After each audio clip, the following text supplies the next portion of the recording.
off. I'm Madeline Starr. I'm Director of Business Development and Innovation at Carers UK. Carers UK supports the UK's many millions of people who provide care unpaid to a family member, neighbour or friend who is older, ill or disabled, and more about unpaid carers in a moment. But I'm really delighted to be joined today by an absolutely stupendous panel. First of all, Dr. Caroline Green, who is a social care researcher at King's College London. She is the principal investigator on upskilling unpaid carers, and this is a programme supported by The Catalyst. And her colleague Naomi Sonai-Thomas, who is a team member of upskilling unpaid carers.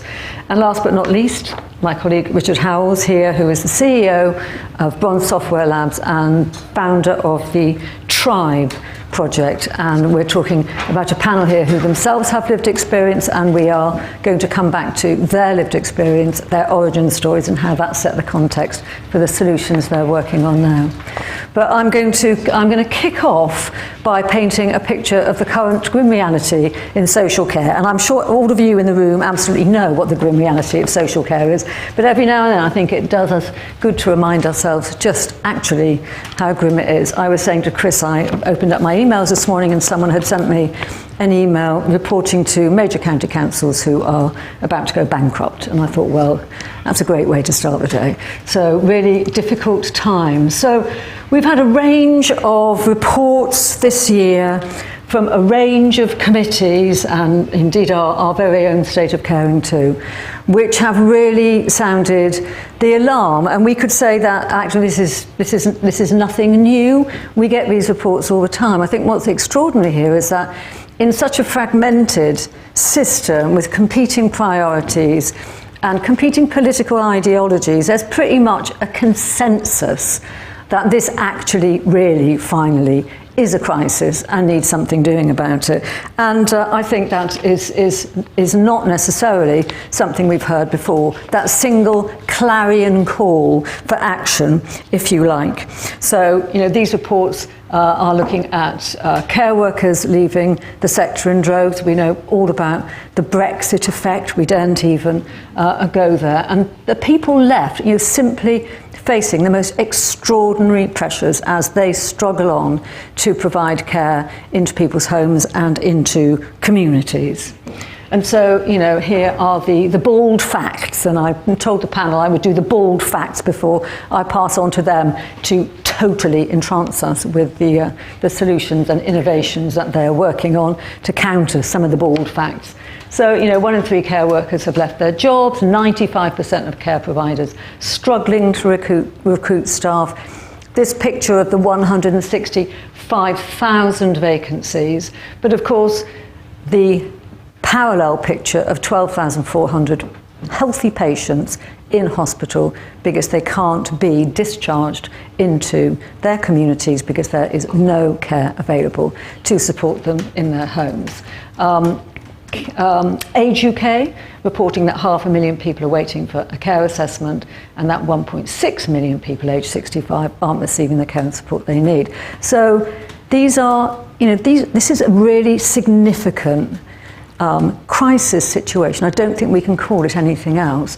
From our perspective as an organisation, you know, the people who pick up the pieces of this are families. 80% of care is provided, not only in this country, but across Europe, worldwide, by families or by loved ones, by people supporting someone they care about. It's, you know, care is provided into relationships, into homes. And this, you know, we are seeing absolutely unprecedented pressures on the carer population. So our State of Caring survey 2022 launched last week, and I just don't think we've ever seen a picture like it. You know, we took the temperature of caring throughout the pandemic. We saw 4 million more people start caring in the pandemic. And those numbers have not dropped back to pre-pandemic levels. So we're still talking about really significant numbers of people providing unpaid care, juggling very often that care with work, more working carers than ever, and facing extraordinary penalties in terms of their own well-being. The value of the care they provide equates to a second NHS, just to give us a sense of what that would mean if people said, tomorrow I'm downing tools. But of course carers don't down tools, and they can't down tools, and I think society is pretty dependent on them not downing tools. But the penalties they face then, this triple penalty, physical and mental health, financial well-being, they face social isolation. And they face social isolation in the home, they face isolation in the workplace, because they're carrying something very often they can't share, they can't disclose, and they just can't do anything about. And here were some of the comments that came out of our survey this year. I'm so concerned about the future. I constantly worry about us and how we will survive. It makes me feel constantly sick. And so people who just feel they can't go on anymore, and higher numbers than ever reporting that they are really worried that they won't be able to carry on doing it. So that's 80% of our unpaid care workforce, basically looking at exactly the same stresses and strains as those in the paid care workforce. So that's the grim and terrible picture, and I'm going to hand over to my colleagues today to talk to us about some of the really extraordinary innovations that we are seeing that have the potential to transform care and support, and that we need to transform care and support. But I'm going to start by asking them for what we've called their origin stories, because so often in this space, people come to this topic because of their own personal experience. They have that light bulb moment where they're in it and they're doing it and they think, oh my God, I'm no better equipped than anybody else to manage this, and something has to change, and that's where we get innovation. I'm going to ask Caroline first to take just a few moments to share with us her story. Hi. Yeah, well, thank you so much for having me here, and also those facts which are always make me sad to see and hear. So I myself, I think like so many of us, probably the majority of us, we have some story in our life or another of care. For me, it was 4 grandparents, 3 of whom died of cancer at home, and my other grandmother who lived with dementia and was cared for at home for a while, and then died in hospital. And I could see my 2 grandfathers were cared for by my grandmothers. I could see the ups and downs of what they were going through. I could see what the right support from the right people, what it did to their lives, how much they would by day be able to either have a good day or a bad day in their support role, depending on who was there to support them with their emotional and practical needs. I could see the lows of when they just didn't know anymore what to do, where to go, but what it meant to them to actually have my grandfather's die at home. It was really something that touched me, and it showed just how important it is to have this holistic picture of what people need in order to die at home, be cared for at home. And my grandmother living with dementia, I could see it's now 15 years ago. It was my mother and my uncle who were trying to navigate the situation. It was really difficult. They didn't know where to look for support. They tried their best. We had some carers in there as well, but sometimes we would find my grandmother literally blue in the face because she had fallen. We didn't really know what was happening there. And she then lived in a care home. And there again, I felt we didn't really know. We didn't have the picture. We didn't have the skills ourselves to understand and how to give her the best life at that stage. So that's that story. I myself, I'm not a long-term carer right now, but I'm really passionate about supporting people who are at that stage of their life or have been for a really long time. And I'm really glad that I've been able to get that support from the UKRI and from Zinc for the Catalyst Awards. Thanks so much, Caroline, for sharing that. Naomi? So my experience is I grew up in a multi-generational household. So my grandma lived with me from the age of 6. And we were very close. I shared a room with her. I had a much closer relationship with my grandma than most people probably would. She was diagnosed with Alzheimer's when I was about 21. So naturally, because we lived together, I took on a lot of those unpaid carer responsibilities. I wouldn't have viewed myself as an unpaid carer. That term wouldn't have been a way I would have described myself, even though that is what I was doing. I sort of viewed it as just sort of stepping up and filling that void, not realising that there are places where you can get support. So what it meant was that there were lots of things that I wasn't trained in how to do, like when she eventually lost mobility, I didn't know how to use the hoist. I didn't know how to enable her to have the dignity to actually get out of bed and use the toilet. We were relying on carers who sometimes wouldn't actually turn up. The company that we were referred to through the hospital, I know now that they were inadequate on CQC, but at the time we just didn't know how to navigate that system. So for me, there's definitely, looking back, I wish that we had known how to give my grandma that dignity in her final few years. Thanks. Yeah, they are such powerful experiences. They really shape the way we think and feel about care. We notice it, don't we, for the first time. And Rich, last but not least. Yeah, thanks, Madeleine. I should start by saying what a pleasure it is to be here today, amongst so many amazing, innovative businesses and innovative people that are really pushing back on some of the really massive challenges that is facing our country at the moment. Madeleine kindly outlined. So my story, essentially my mum suffered a degenerative condition which directly affected her mobility. And one day my mum, she had another fall, and I had to take her into A&E. And mum was waiting for 11 and a quarter hours to be seen in the A&E. And that was kind of like one of my first real engagements with the system.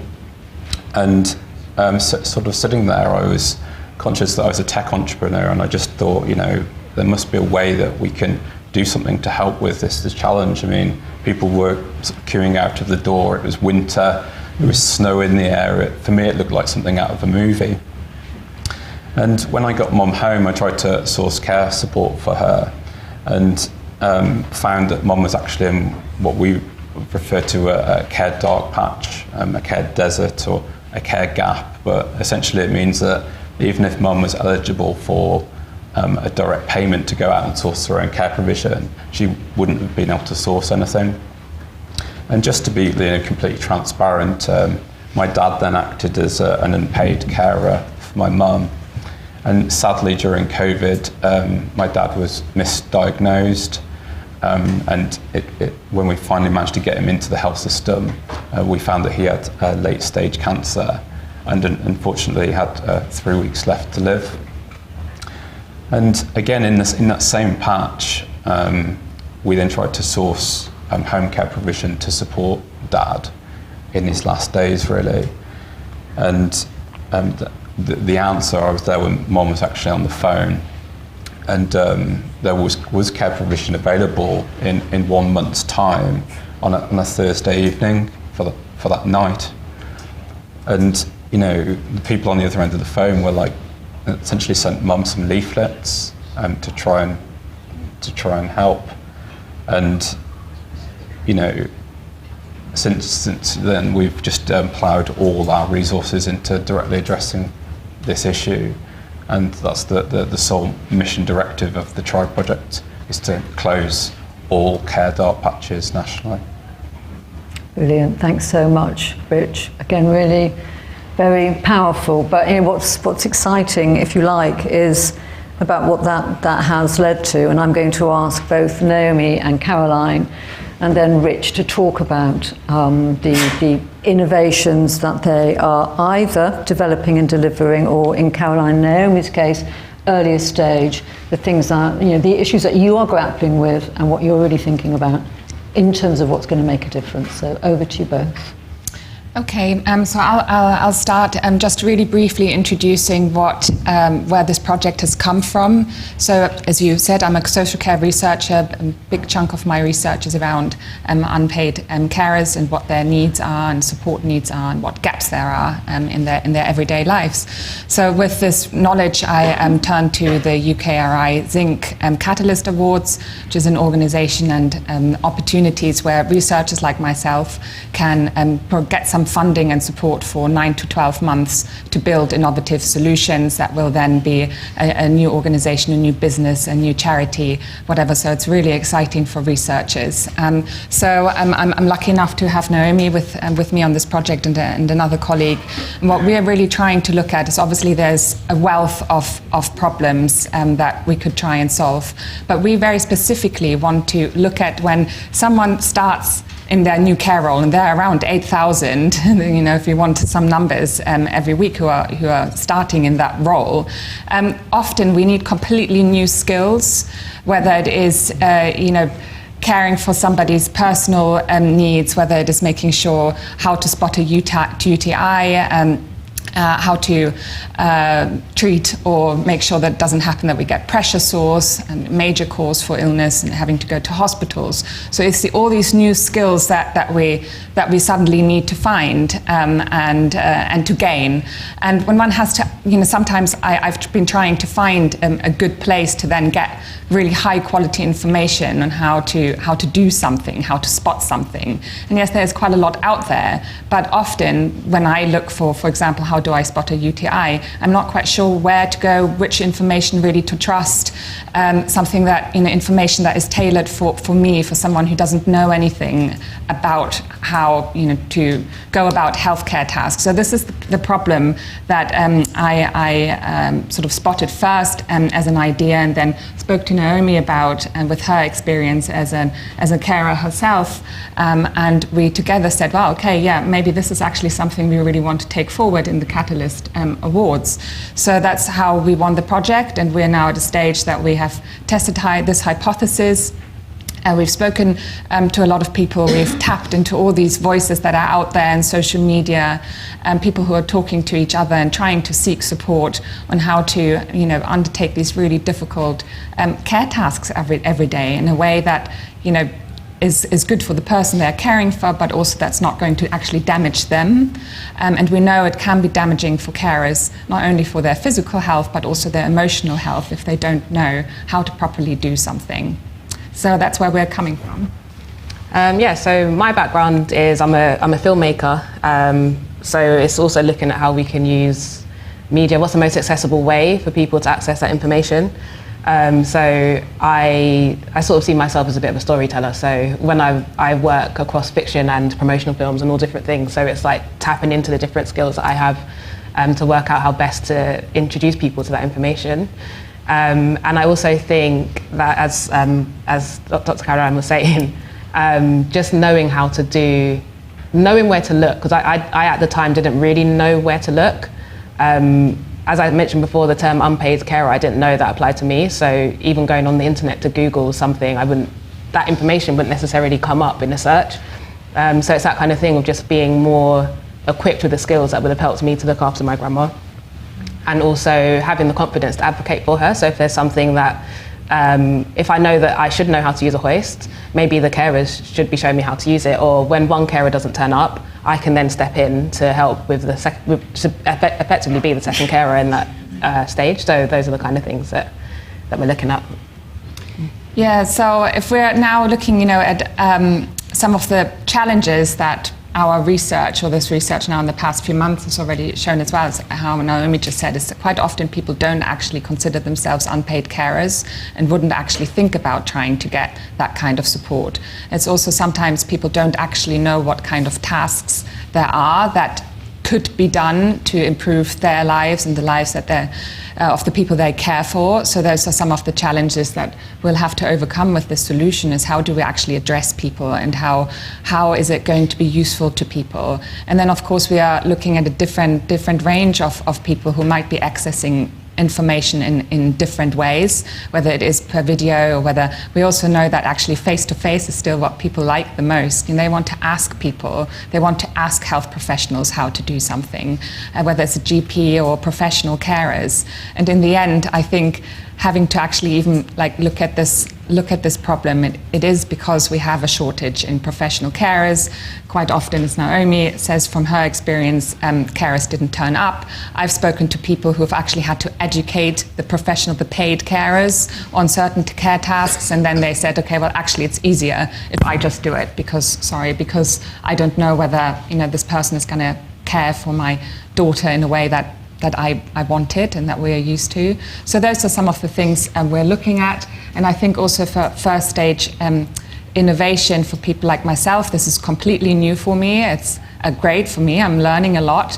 But I think what we're going to try and bring to this as researchers and Naomi as a storyteller is really to put the people at the heart of this solution. It has to be radically based on what people really want and what they're going to use. And so I was just at a great co-production session. So I think for these kind of solutions in social care and supporting carers, we have to put the carers and their experiences and wants and needs at the heart of it. And so I was quite really passionate about that. Thanks so much. And that story of co-production, the importance of co-production, I couldn't agree with more. And also, this knotty issue of how do you provide resources for people who don't know they're a thing. So if you don't know you're a carer, you don't call yourself a carer, how do you find that care and support? So, challenges, but I think a really exciting innovation. Thanks so much. I'm going to pass over to Rich, who will talk to us about Tribe before we open the session up to both those in the room and indeed those online. So I've got some questions coming in already. So over to you, Rich. Thanks very much, Madeleine. I'm going to stand up, so thanks for the slide. Just to reiterate, the mission of the Tribe project is to directly address care inequality. And in that vein, what we often refer to, again, is either care dark patches, care gaps, or some people call them care deserts, which can be areas where it's essentially not economically viable for a domiciliary care company to operate. So as I mentioned about my mum's story, even if someone is eligible for a direct payment, they're still unable to source care provision, and they're often then fast-tracked into care homes or hospices, etc. Or if they're lucky, they have friends and family that can care for them in their home. So my angle on this is, obviously I'm a tech entrepreneur. My company Bronze Labs specialises in essentially artificial intelligence and machine learning technologies, and we come from a world of smart cities. And when we started to look at this problem, we immediately recognised that we just didn't have the capability to address this issue on our own. And so what we did is we created a consortium between multiple organisations who all came together under the banner of the Tribe project to directly address this issue. And I'm not going to go through every single one of the partners, but one of the things I do want to emphasise is it was really vital that we all came together under essentially a co-production. And so what we wanted to do, we immediately recognised that actually just beaming a digital platform directly into communities is not going to directly address care inequality. What this needed to be is a grassroots initiative that's grown in communities and to directly address these inequalities. So we have, we're one of the UKRI Trailblazer projects. As you'd expect, we have an evaluation framework that runs through the technology and the work we're doing as well to ensure that there's no essentially byproducts of the work we're doing to create any sort of undesirable effects in communities. So I'm CEO of Bronze Labs, so everybody strap in because you're about to hear from a mathematician. So when we started out with the Tribe project, what we wanted to do was to get to work in trying to understand what caused dark patches. And what we did is we started to work in with really kind of micro voluntary community sector organisations that are operating in and around where my mum actually lived. And the mission actually started out that we could sort of scale this really kind of micro voluntary community sector provision in giving them really sort of arbitrary digital tools like mobile apps and web portal technologies so they could quickly scale the volunteer action and organise the work they're doing in communities operationally from a web portal. And actually that project became quite successful. We quickly ended up with hundreds of volunteers that were onboarding into these voluntary community sector organisations. And the truth is we actually ran out of community need to action. And as a data company, we immediately recognised that that was a data issue. We just didn't have enough information available on what kind of community need was available. And so our next step really was we were then invited in by the leaders of the health system and the social care system. And those kind of conversations were like, Rich, we can see you kind of playing around in communities, and please can you come in and try and coordinate with local services as to what you're doing? And in that presentation, we actually went a little bit overkill. And instead of just showing them the work we're doing in communities, we demonstrated the full artificial intelligence and machine learning capability of my company, Bronze Labs. And what we did is we deployed a technology that we call Framework 42, which essentially is a smart cities technology designed to hook into hundreds and thousands of different data sets. And what this technology did is it hooked into these data sets in the locality and then geospatially mapped community need, which just means it got a load of information and put it on a map. Now that's not particularly hard to do actually. There's lots of platforms out there that can do this kind of thing now. But what was interesting was as our technology absorbed this community need in, it then started to do a stratification as to what the community need is. So is this related to dementia support, social isolation and loneliness, etc.? Is this someone who has multiple needs, a complex case? And then alongside that, we then started to work on what we call a vulnerability index on a scale of 1 to 10. How vulnerable is the individual relative to the type of community need or needs that they have? Now those two things together form the basis of what we now refer to as the community need matrix. Now, it doesn't really matter what that is, I'll tell you about it in just a second. But what it enabled us to do was to create a community-centered data set on which we're able to apply a machine learning algorithm. Now, how machine learning works is it requires a data set on which to train. And what we created was precisely that, a community-centered geospatial data set on which a machine learning algorithm could then start to predict the statistical probability of how community need was projected to move across society over the next 6 to 12 months. Now I started to refer to these as community bleed patterns. And what we were interested in was when a community bleed pattern was projected to intersect with a known care dark patch in the next 6 to 12 months. And our mission became about upskilling people with skills and training directly proportional to the projected emerging demand within that locality to essentially close the dark patches before they became an issue. Hopefully I'm making sense. Okay, cool. So how the technology works is you're able to go into the Smart Cities framework and then geospatially select any area. So you could select a hamlet, a town, a whole borough if you wanted to, and it would come up with this on the left, which is the community need matrix. Now what you're seeing here in orange, those represent the top 5 emerging trends in community need within that locality. The next thing that Tribe is doing in purple is it then plots all of the community groups and services, like social prescribing related groups and services that are available within that community relative to the emerging trends and community need. The next thing you see in blue there represents workforce. What are the skills and training of all the people on the Tribe project relative to those emerging trends and community need? So the matrix was designed for us to immediately understand at a glance the need versus provision gaps in the area that we selected. So in this example, we've got a problem around transport. People can't get to the GPs, they can't get to their COVID jabs, etc. Now, the next thing that Tribe's doing is Tribe is a multi-sided platform. I'll just focus on mobile for 1 second. Now, what would happen is individuals join the Tribe project just as a volunteer, which volunteers that could be captured via a social media campaign, for example. And those individuals often refer to them as just regular Joe, unskilled volunteers who just genuinely want to help out in communities. Now, the next thing that Tribe does is it pushes bite-sized digital training courses directly to the individual that's directly proportional to the projected emerging needs that are around them.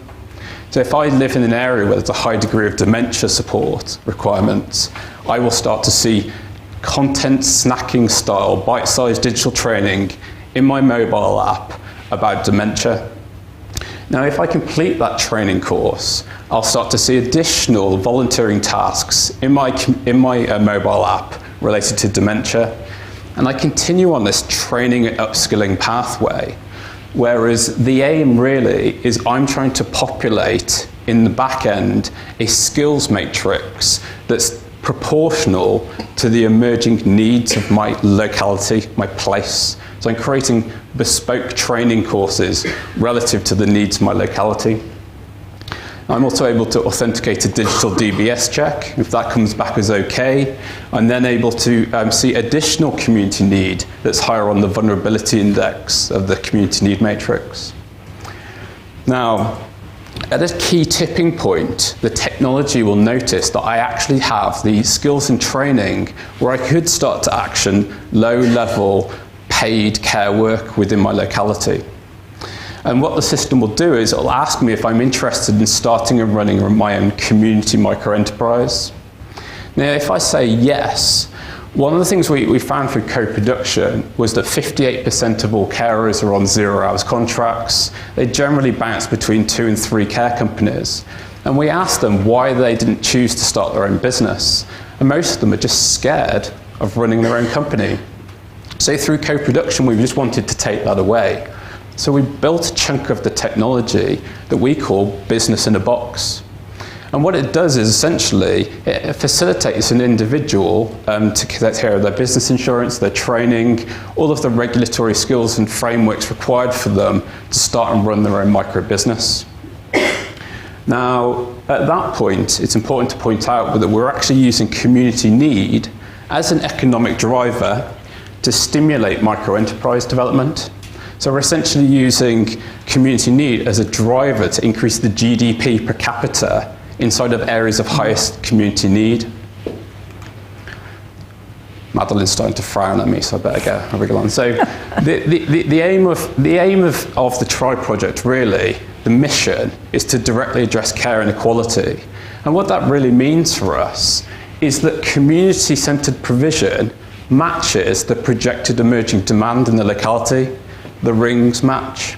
And the way to do that is to talk about the red circle in the middle, so how funding is allocated to that locality.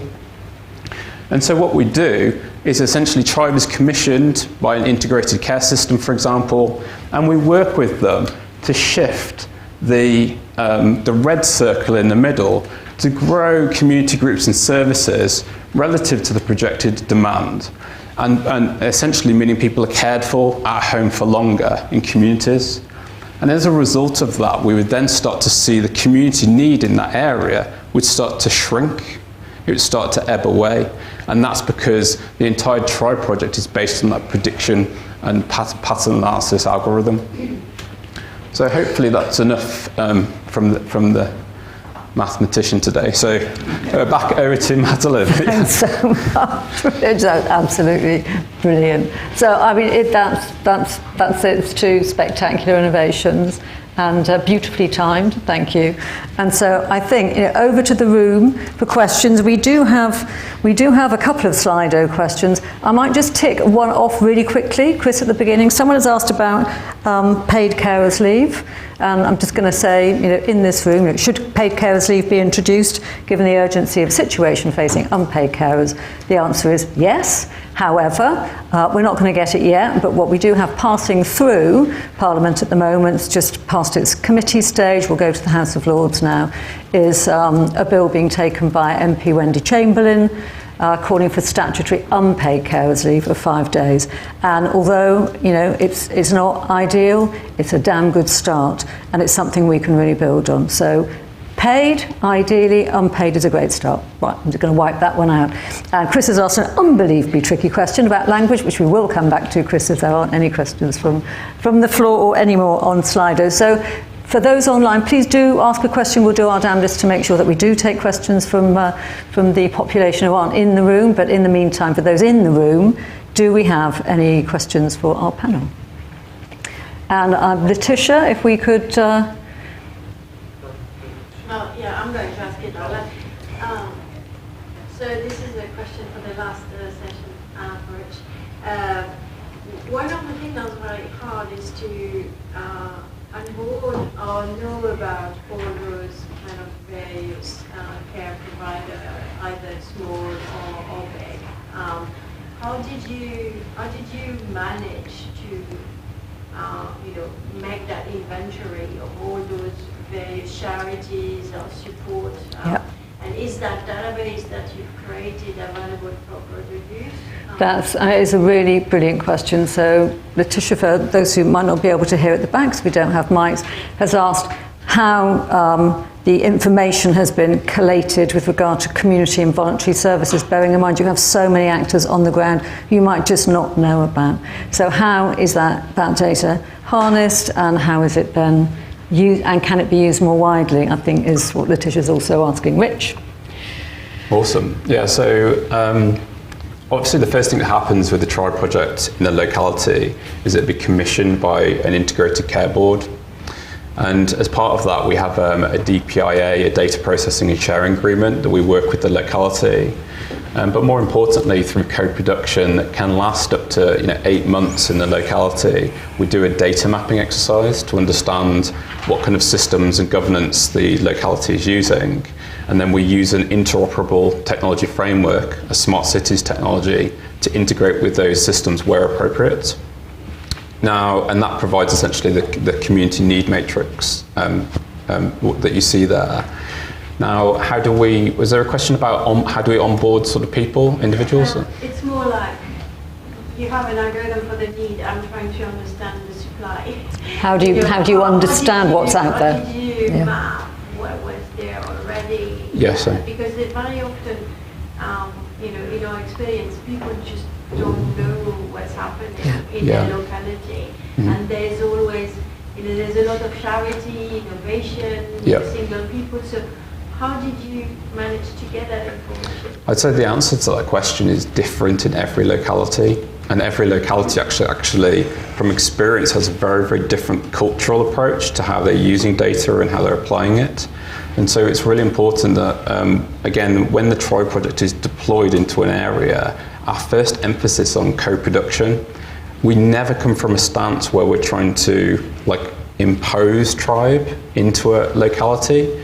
We go into the area and we work with literally hundreds of voluntary community sector organisations to help them understand what we're trying to do with TRIBE. And indeed, TRIBE alters as we bring those people along the journey with us. So it's a lot of hard work at local level, and I think for those organising, Carers UK is a part of this consortium. It was incredibly important to organisations like ours that there was no sense in which TRIBE parachuted into existing community capital, if you like, because it's hard won. People are doing some really extraordinary things. So instead, how do you work with that? And you bring the community and voluntary services with you, and you work with them, and it is a co-production activity. So you build that directory, if you like, of services, and it is an absolutely integral part of what TRIBE has to offer. Can I just ask a question of that? So is your lead customer local authorities? Yes, I mean, what we're seeing a lot of at the moment, for example, the TRIBE project has been committed. This is not sort of research and development anymore. This is real world and scaling. TRIBE's been commissioned across 5 integrated care systems, and one of those has commissioned it for an additional 5 years. So this is a proper, complete strategic shift. Sorry, Ujit.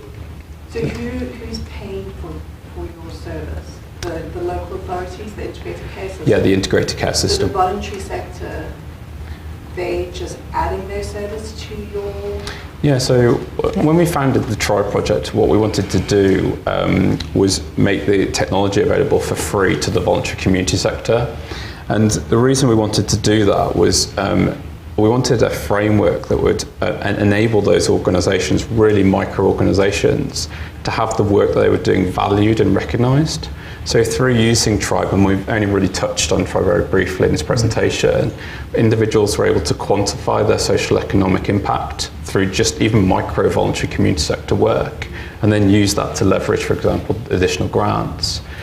But the commission generally comes from the Integrated Care Board now, but it's free for the voluntary community sector to use in those commissioned areas.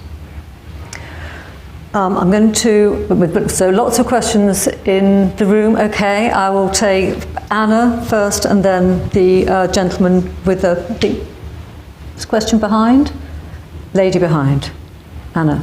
Hi, Anne Dixon. I just wondered if the team from KCL, in terms of the sort of upskilling unpaid carers, actually saw some of your solution in part of the Try project. It sounded in terms of like some of the skill modules, and I remember, some time ago, Skills for Care having this sort of ambition about converting a lot of their training modules that are available for care workers to make them available and accessible. So I just wondered, you're sitting there on a panel, is there a sort of opportunity for collaboration, do you think, between your projects?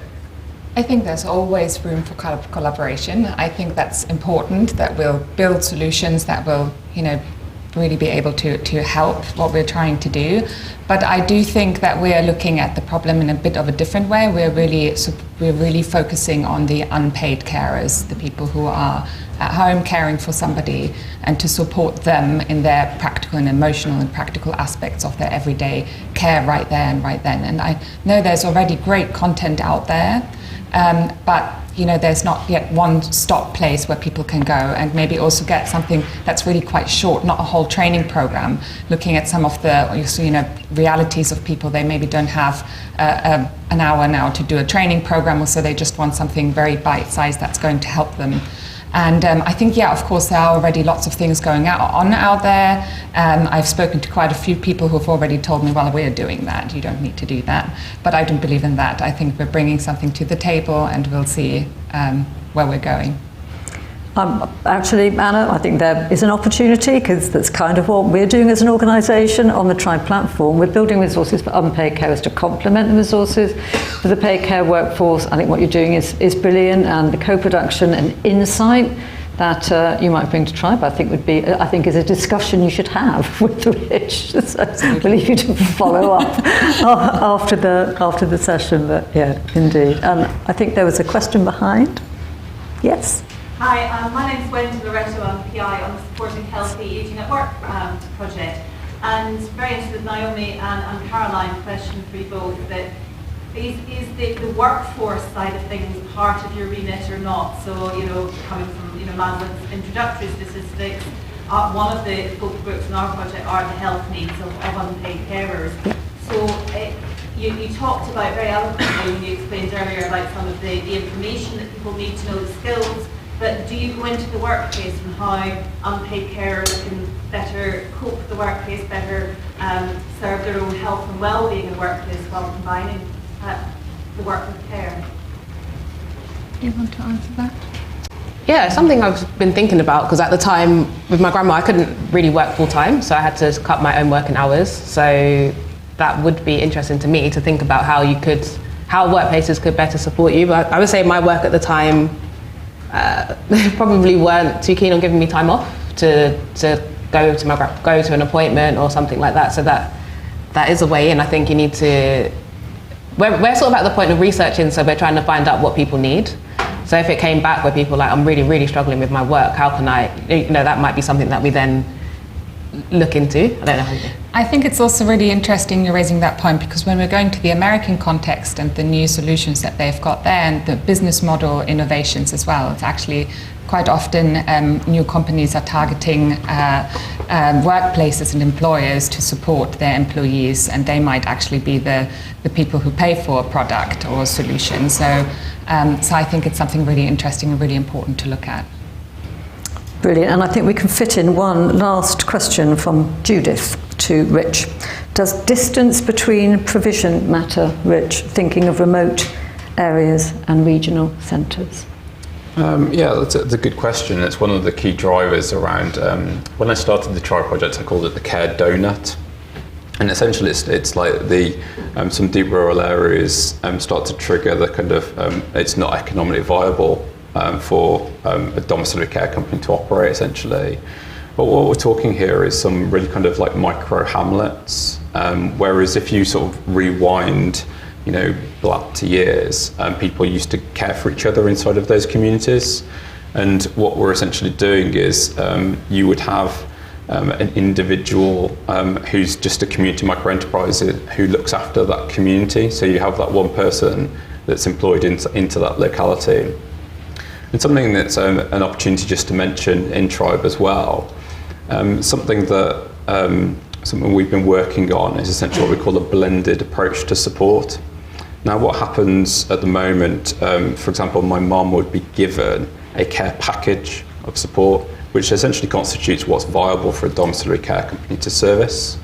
Now what she can create through the Tribe project is she can build her own support package, which would be, for example, she's supported by 2 volunteers, attends X and Y community groups within her locality, and she has a community micro-enterprise that comes in on a Tuesday morning and a Thursday evening. So that kind of, that really does just tear up the idea of what constitutes sort of traditional support, and more importantly gives people like my mum choice and control over what she's actually going to get, in opposed to what is economically viable for a for-profit business to deliver. Brilliant. Thanks, Rich. And we've got 2 last quiz questions. I'm going to park one for you, Richard. It's from Poidong, who asked what worked well and what needed improvement. So I would suggest that you follow up with Rich directly. This is someone who's watching online, and ask him that question, because it's a really interesting one. And I just want to park a question in the room that we will all take away and consider, I'm sure, in the many contexts we're working in. And it's from Chris, who's the master of the art of the tricky question. And he begins by saying, it's a tricky question, so here's right up front. Has the actual word care become part of our challenge? And the reason I'm giving you this S is because we actually spent quite a lot of time talking about this in our consortium meeting yesterday. I sense that the word care is increasingly triggering a societal ageist response to put heads in the sand. Could language be part of a solution space? And I just think that's really one for the room to take away and give some thought to as the day moves on. So thanks so much. Thank you so much for your contributions and for being here. I have been absolutely delighted to be able to share in the presentations and the innovation that we've heard today, and just to be able to share in the event, and how lovely it is to actually be in a room with people. So really great. I think it's time for lunch.